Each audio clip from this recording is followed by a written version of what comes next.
We're watching Press TV's news review, where we look deeper into some of the top stories of the day.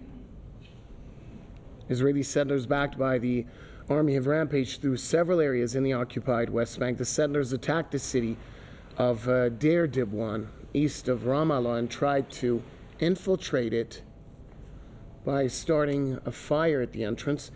However, Palestinian youths blocked them and forced the settlers to retreat. Israeli troops then fired live rounds at the Palestinians, injuring several. Regime forces also wounded dozens of anti-settlement Palestinian protesters near Nablus. More than 700,000 Israeli settlers currently live on occupied Palestinian territories. The settlements are illegal under international law, and the UN Security Council has criticized them in several resolutions. And Israel has failed to crush Palestinians' resistance through its assassination campaigns. That's according to the leader of the Palestinian resistance movement, Hamas. Ismail Haniyeh has also said the Israeli regime is in decline both on the military front and domestically. He made those comments in an interview with Press TV. Let's watch this report for more comments from the top Hamas official. The leader of the Palestinian resistance movement, Hamas, has hailed the resistance of the Palestinian people against the Israeli regime. Ismail Haniyeh has told Press TV that the regime cannot stop the Palestinian resistance through its assassination campaign. They assassinated very big leaders. They assassinated Sheikh Ahmed Yassin, Sheikh Fathi Shaqaqi, Ahmed Rantisi, and many leaders. Did the resistance stop? Did the people of Palestine stop their resistance? No, there were many leaders that were born. New leaders were born. Haniyeh also said the Palestinian people have proven that Israeli crimes will only strengthen their resolve. He said the Palestinians are united in their battle against Israel and will continue fighting the regime until its annihilation. The Hamas leader added that Palestinian youths are at the forefront of the resistance against Israel's acts of aggression. They are the arms of the resistance. They are part and parcel of the resistance in facing the Zionist and Israeli occupation force. Elsewhere in his remarks, Haniyeh said Israel is in decline both on the military front and domestically, as divisions are rife within the regime's ranks. He also hailed Iran for supporting Palestinians and refusing to recognize the occupying regime. The Islamic Republic does not recognize an Israeli entity on the lands of Palestine. This is very essential. This also reflects on these positions of the Islamic Republic, of its diplomacy in the international scene and on the international level. The Hamas leader spoke with Press TV during his visit to the Iranian capital. During his stay in Tehran, he met with the leader of the Islamic Revolution, Ayatollah Sayyid Ali Khamenei, and senior Iranian officials. Haniyeh described the meetings as fruitful. In an interview with Press TV, the representative of Hamas in Iran said that Haniyeh's visit took place at a crucial time. This visit of Brother Ismail Haniyeh and the senior leaders of Hamas to Islamic Republic of Iran, it came in a very sensitive time in the region. We're talking about positive signs of reconciliations among neighbors, looking forward for forging some regional network, powerful network at all levels, talking about economy, talking about social aspects, talking about political aspects, even military aspects. Since the victory of the 1979 Islamic Revolution in Iran, the country has continued to support the Palestinian people in their struggle to free their land from Israeli occupation. As part of that support, the late founder of the Islamic Republic, Imam Khomeini, designated the last Friday of holy month of Ramadan as International Quds Day. Moreover, Ayatollah Khamenei has on various occasions emphasized that the issue of Palestine is the core issue of the Islamic world. In recent weeks, the Israeli regime has increased its atrocities against Palestinians in the occupied territories, killing dozens. In response, the Palestinian people have intensified their resistance, pledging to continue that until their land is liberated. Well, joining us now on this edition of the News Review, we have our correspondent Mona Kandil, who's joining us from Ramallah, also joining us from Gaza City. We have Palestinian activist and journalist Wafa Al-Odaini. Welcome to the program, to the both of you. Let's start off with Mona, bring us up to speed on the recent Israeli attack as the settlers, backed by the regime forces, have raided a city east of Ramallah. What happened there? In the last few days, Israeli settlers backed by Israeli forces raided a number of Palestinian towns in the occupied West Bank. Hundreds of settlers raided the town of Tirmusaiya. They torched homes and fields. They attacked people there. One Palestinian had been killed and dozens had been wounded. Israeli forces also raided the village of Sinjan. A number of Palestinians had been attacked. The main roads between the Palestinian villages and cities, and the roads joining, let's say, between the southern, the center of the occupied West Bank to the northern of the occupied West Bank had been completely sealed off, as the settlers continued to throw stones and fire bombs, as well as rocks at the Palestinian vehicles. Israeli settlers had also raided the village of Deir Dibwan near Ramallah. At least one Palestinian had been seriously wounded and others had been beaten. Today, following the Friday prayers, Palestinians are used to take part in anti-Israeli settlement protests. In Nablus, it seemed that at the same time when Palestinians took part in this protest, in Beta village south Nablus, Israeli far-right minister Itamar Ben-Gvir, with hundreds of settlers, visited there an illegal outpost. It was evacuated 2 years ago. He visited this area, Jabal Sbeh area, and the area where the evacuated settlement of Eviatar is there. Palestinians, of course, faced the Israeli settlers, but at the same time, Israeli forces used their guns.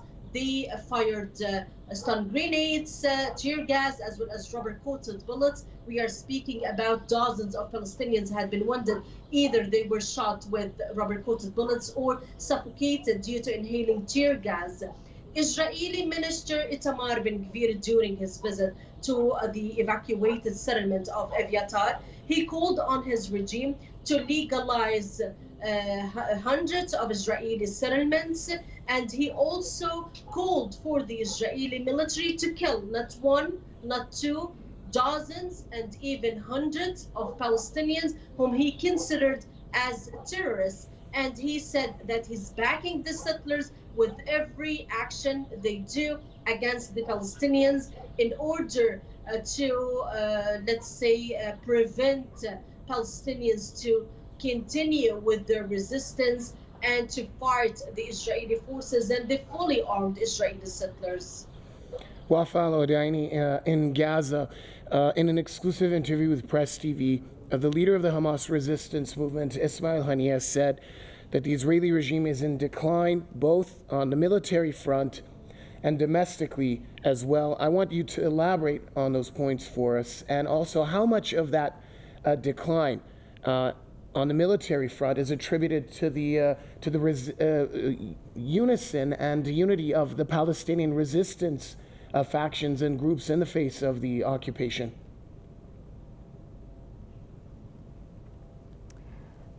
Yeah, well, actually the Israeli occupation authorities really, they are declined, and really they are shocked of what is happening regarding the rising the rising up of the Palestinian resistance in the occupied West Bank.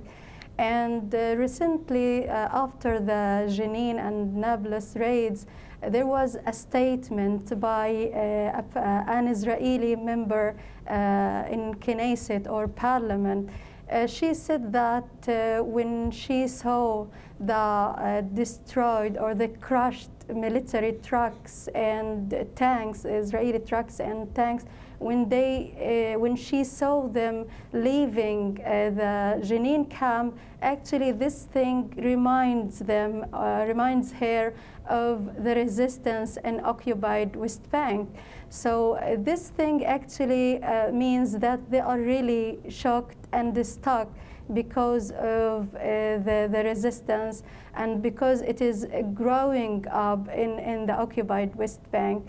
And indeed, like, you know, not like before, I mean, in nearly 60% of the Israelis don't feel secure or safe, according to a statistic or a poll that was released recently. They don't feel safe or secure. So this thing actually put the Israeli authority state, the Israeli occupation state, they put them again in a shock because their people don't feel secure or safe in their fake state. And now when we see the Palestinian resistance more powerful and they use a new strategy and a new method in confronting the Israeli terrorism and the Israeli atrocity, so this thing actually, of course, will make the regime feels you know, in danger. And actually, regarding the Palestinian resistance, yes, they are united, and this thing was so clear in the last aggression, the most recent aggression on the Gaza Strip. It was so clear that they are all united, and this thing indeed threatened the occupation resistance here in Palestine. And if we talk about the resistance growing up in the occupied West Bank, it's because they have been subjecting to Israeli subjugation and oppression for long years. Even if they were the Israeli occupation, they succeeded in crack down the resistance for a few years, but they will never you know, silence them forever. They will never you know, succeed in eliminating the resistance because the people were I mean, the people are subject to Israeli atrocity in a daily basis. So this thing, they think that when they pump their money and their weapons against the Palestinian occupied West Bank, they think that this thing will help them eliminating the resistance, and then they will increase or construct more Israeli settlement in the occupied West Bank. And as they claim, they are going to turn the occupied West Bank into Judah and Samaria, as they keep calling the West Bank as Judah and Samaria, which is a term that many times used by the Israeli officials in their media. So this thing and what is happening now in occupied West Bank and during the raids in Jenin and Nablus proves that the resistance is really more strong than before, more powerful than before. So this thing actually put Israel in danger indeed, and this thing maybe will lead to you know, eliminating or ending the occupation of Palestine. Right. Let's go back to Mona in Ramallah. Mona, the United Nations, as we recently saw, has voiced concern about the humanitarian situation right now in the occupied territories. UN Human Rights Chief has laid the blame on the Israeli regime over its increasing use of advanced military weapons against Palestinians. Why aren't we seeing tangible action against the Israelis for their crimes and against those who are supplying and occupying regime with this deadly weaponry? The United Nations have so long claimed that it has a duty to protect the Palestinians in the occupied territories. they only issue statements and condemn the Israeli crimes, and they don't even maybe address the Israeli atrocities as crimes, but they call on the Israeli regime to stop the use of force. When we speak about use of force, human rights organizations, whether Palestinian organizations or international organizations, had accused the Israeli regime of using excessive force, of using shoot to kill policy, extrajudicial killing innocent people, including children and women who had not posed any threat to the Israeli soldiers when they were killed. There are orders from the Israeli military establishment to the Israeli soldiers to use their guns to shoot and kill people during protests and demonstrations, even if those Palestinian protesters were unarmed and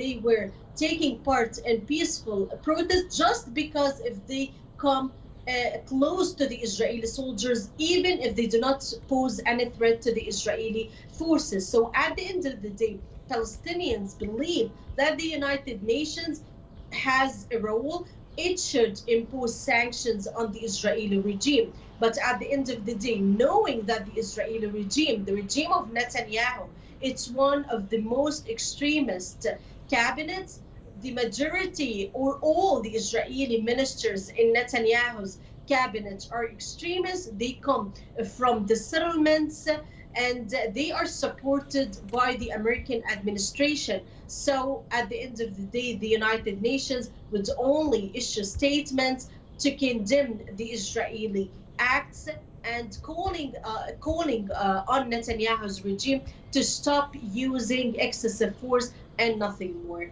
All right, thanks a lot. Press TV's Mona Kandil joining us from Ramallah, and thanks to Palestinian activist and journalist Wafa Al-Odaini joining us from Gaza. With that, it brings us to an end here on this edition of the News Review. But stick around, there's plenty more to come here on Press TV.